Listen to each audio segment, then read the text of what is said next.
Hey there, everybody. Welcome back to the Planes, Trains, and Comic Books channel. My name is Matt, and today we're going to review Astonishing Times #1.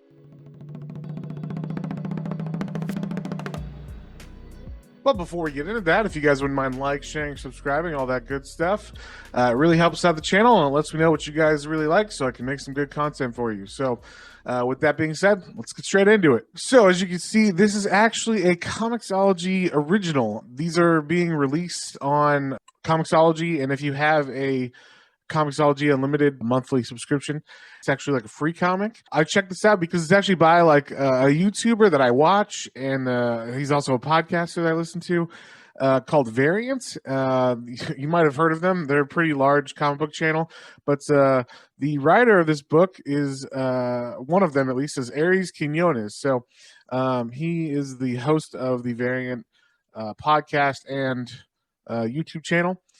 But yeah, we start off right away with I guess this is like a cosplayer who's been invited to an actual superhero's place, like secret hideout, and he's like, "Oh my gosh, I can't believe this is like a real thing. I thought we were just gonna take pictures with like fake costumes. I can't believe I'm wearing the real costume." And then it turns out that this was not a like fun meeting or whatever. It's actually a meeting where he is going to be murdered for some reason. We don't know why. That's just the immediate setup of this whole thing. And then we cut to the main character of this book, who is named Noah Sands, and he is a journalist who writes a column called Astonishing Times, which is all about superheroes. So in this world, as we're traveling on the subway with him, he kind of fills us in on what this world is. And basically, it's our world if superheroes appeared in the 70s. And then kind of like the space race, like at first everybody's like, woo, that's amazing. And then now people are like, I don't care about superheroes. They don't, like he always says, they don't look up anymore. People aren't even interested in superheroes at all. Like you see people walking down the street in a costume, you're just like, whatever, I don't care. So that's kind of the world we live in, where everybody's kind of like taking heroes for granted, or heroes have disappeared that were bigger maybe, and now we just get like just vigilantes that wear like a t-shirt. So as he shows up for work, I guess he wrote a column, and he's been, I guess, waiting for like a promotion or something. And when he gets called into his boss's office, it's not good news. He actually is put on the chopping block. Basically, at the end of the month, if this one doesn't do great, they're going to have to let him go, or at least cancel his column. And he's not very happy about that. But he's able to talk this guy into it because his father apparently used to work at this paper and actually started this column in the 70s. His father, named Jorge, was apparently like an award-winning writer for this Astonishing Times column.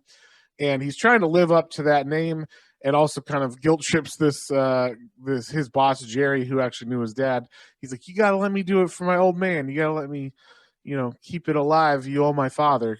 He goes off to write his amazing article that's going to bring back this section of the newspaper that he writes about superheroes. In the meantime, we cut downtown, and there are now cops at the place where that boy was murdered at the beginning, the cosplayer. So it turns out they're like, I can't believe a superhero lived here. It's a really crappy apartment. But apparently he was undercover. Then we see this guy who looks kind of homeless walking by. And it turns out he's some kind of also a superhero, because he's scoping out the scene as well. He wants to look into the crime scene. So he goes and is able to jump up to the railing in the backside, like the fire escape. And he barely makes it because he's older, but he does make it, and he gets in. And we see him scope out the crime scene and see the dead body there. The name of this character was Gold Rush, that he was cosplaying as. So he's like, I don't know if he thinks something's fishy, or he just doesn't buy that is Gold Rush. So then some time goes by. It's the middle of the night now. Noah is trying to write this article, and he's trying to live up to his dad. He's looking at this picture of his dad, and he's like, how did you do it? Like, how did you write so good, kind of thing.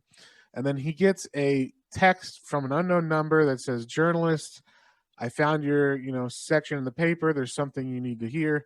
Murder meet me at 57th and Schuster Street. Come alone. And so this guy's like, I have to make my newest article really good. So it's about a murder. I guess this might be my break. And so he kisses his wife goodbye and goes to meet whoever sent this text. He meets the homeless looking guy that jumped up to the second floor. He's basically freaking out. Like, what are you doing? We can't go in there. It's like a murder scene. And the guy's like, be quiet. And he does that because there's cops around. So they are approached by the police, and then a big fight breaks out. The police actually shoot at Noah. They think he's holding a weapon or something. We see the old guy actually pulls out his sword and blocks the bullets with his sword. So we find out that this old dude is actually a hero, an old hero that's kind of gone away, named Koken, who's like a Snake Eyes kind of character. And Noah's very happy to see this. He recognizes him right away just by the way he fights or whatever. But we can see in this panel, he kind of wore like a mask and everything, kind of like Snake Eyes. And then we also see that the police are not, I don't know, something's weird with them.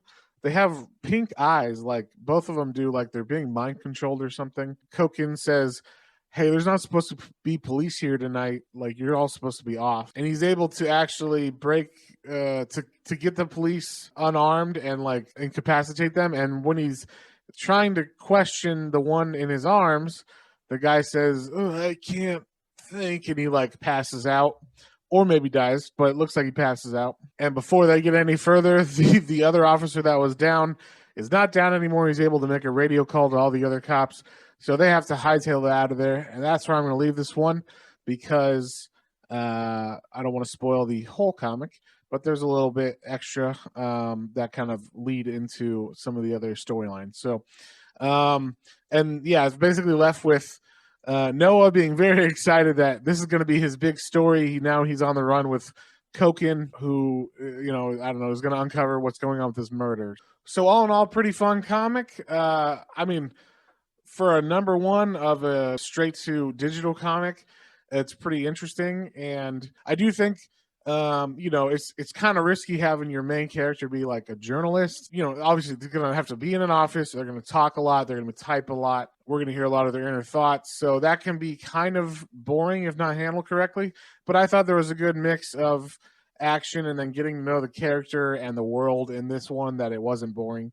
But we'll see how that plays out later on in the other issues. I'll give this one a 3. It wasn't like the best thing I've ever read, but it wasn't bad. The art was really solid. And I just had a good time reading it. It wasn't boring or anything. So definitely it's a recommend, but 3 out of 5. And with that, if you guys, once again, wouldn't mind sharing, subscribing, all that good stuff. And we will see you on the next one.